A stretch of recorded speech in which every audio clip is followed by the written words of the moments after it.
Vídeo rápido e no vídeo de hoje a gente vai fazer um vídeo exclusivo em plena quinta-feira. É um dia que geralmente não tem vídeo aqui no canal, mas a coisa foi tão feia, mas tão feia, que a gente vai comentar sobre o resultado do Banco do Brasil, falar um pouco sobre toda a pressão que o setor agro está trazendo para os números dele e falar também da questão dos dividendos do banco. Então a gente vai passar linha a linha, sem script, sem nenhum tipo de roteiro. A gente vai ver o resultado juntos em primeira mão. E para vocês terem ideia de quão abaixo veio o balanço do Banco do Brasil, o banco suspendeu grande parte do guidance, suspendeu as projeções, eles colocaram em revisão alguma delas e eles tiveram que soltar um fato relevante para comunicar ao mercado e explicar cada um desses pontos. A gente vai ver isso daqui no final do vídeo. A gente já vai pular direto para o resultado e para os números do banco, que só para lembrar, o mercado esperava algo em torno de 9,4 bilhões de reais. E o recuo, ele veio muito acima, caiu 20% e foi de apenas 7,3 bilhões. E essa queda ela foi tão expressiva que esse é o primeiro recuo do banco depois de 16 trimestres seguidos, trazendo crescimento e muito lucro. Então, há muito tempo, o Banco do Brasil não tinha um trimestre sequer de queda nos seus resultados e logo na primeira vez, o tombo já veio muito forte. Então, a gente vai olhar para os números, informação oficial do RI da empresa. Quando a gente olha o lucro líquido ajustado,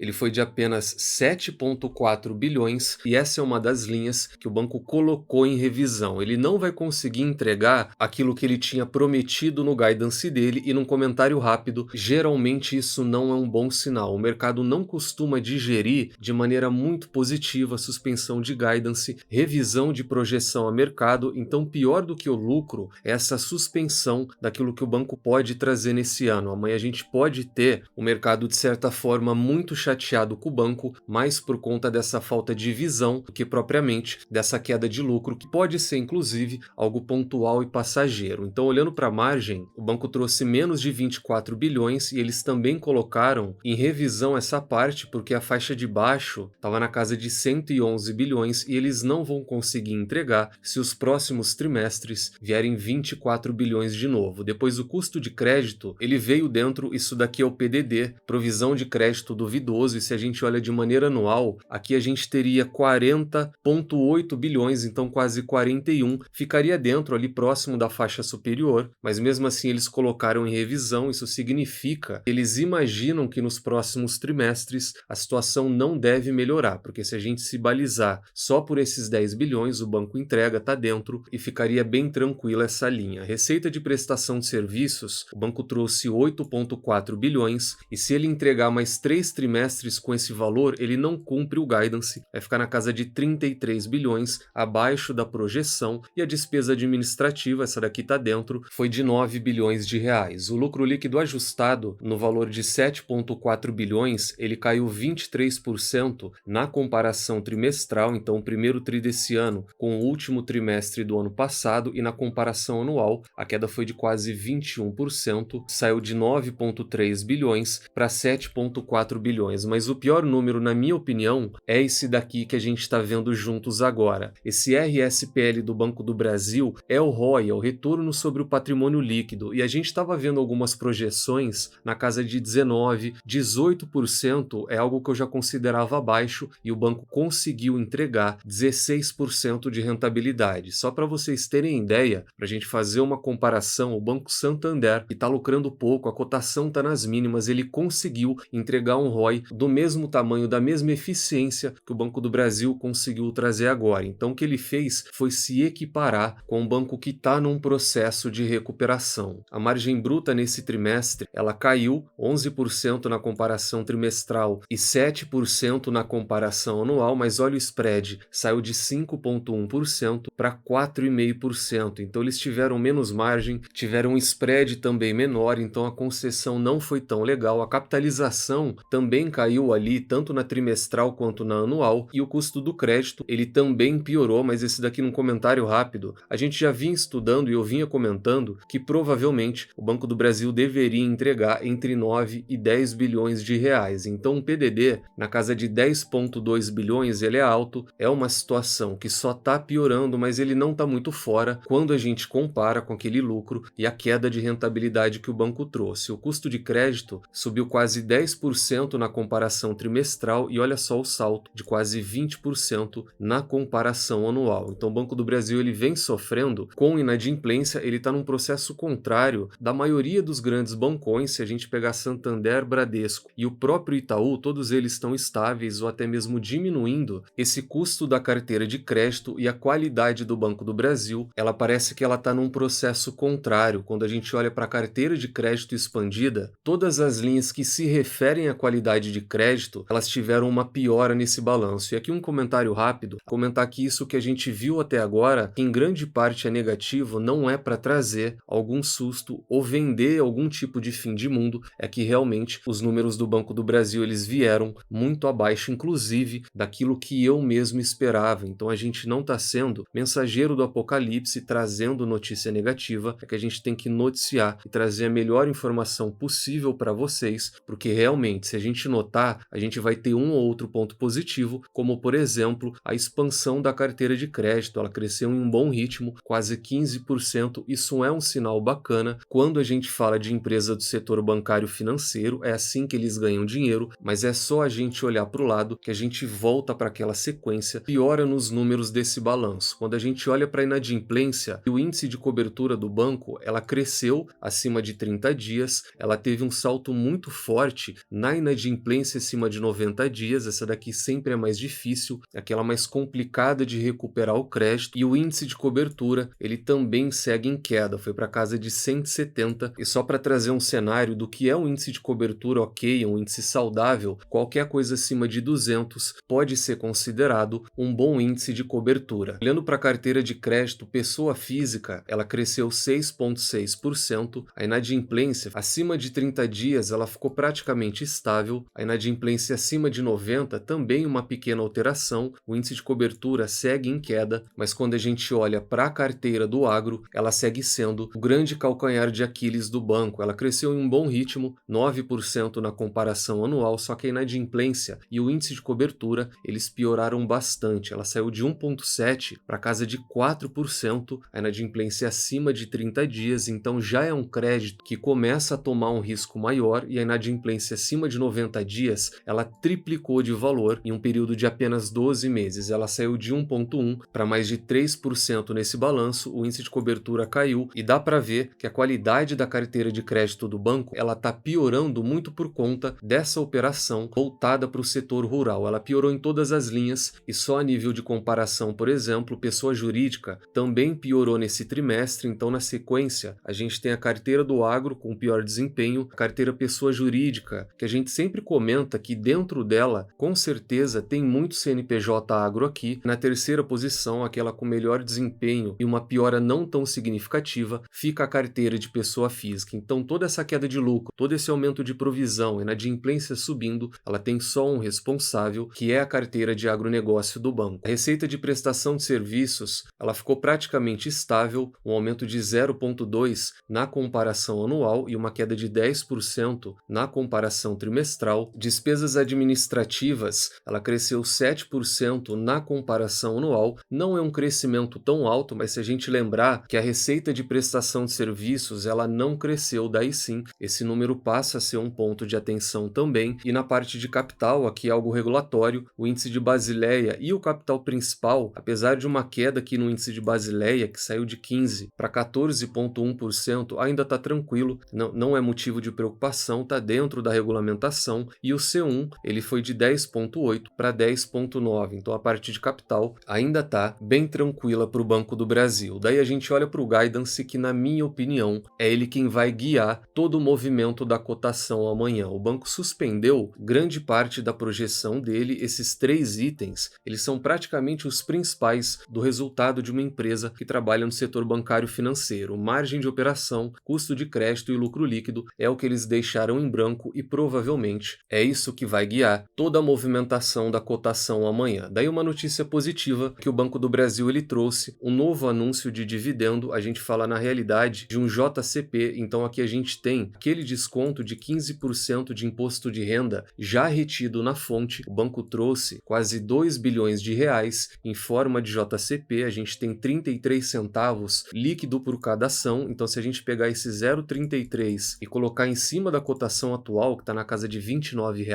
a gente vai ter um dividend yield de 1,15%. É um dividendo abaixo do que o mercado esperava, mas com certeza o banco já está trabalhando com aqueles 40% de payout que a gente vem comentando aqui há bastante tempo. Mas pelo menos é um anúncio e muito em breve a gente deve ter também um outro anúncio de dividendos, porque o que ele trouxe hoje foi esse que estava marcado para o dia 12, que foi adiado para hoje, dia 15, junto com a apresentação de resultado. A datacom desse dividendo é no dia 2/6, então no início do mês que vem, e já no dia 21 desse mês a gente tem um novo anúncio de dividendos. Então teve o de hoje, tem o próximo no dia 21 e os dois têm datacom no mesmo dia, já no dia 2 de junho. Então é isso, esse foi o vídeo de hoje, um vídeo excepcional para trazer um resultado não tão excepcional assim, mas amanhã, se o mercado não surpreender a gente, o Banco do Brasil pode começar a trazer um novo ciclo e novas oportunidades de investimento. Então se preparem em caixa, vão devagar, não vão com tudo na hora de fazer esses aportes. Se você não faz parte da comunidade, considere fazer parte dela e nunca se esqueçam das 3 chaves do sucesso. Encontre excelentes empresas a preços atrativos com uma excelente gestão e nunca mais as vendam. Tranque as 7 chaves, o Valor Investing foi e ainda é a melhor maneira do investidor pequeno individual multiplicar o seu capital na Bolsa de Valores. Nos vemos no próximo vídeo e até lá!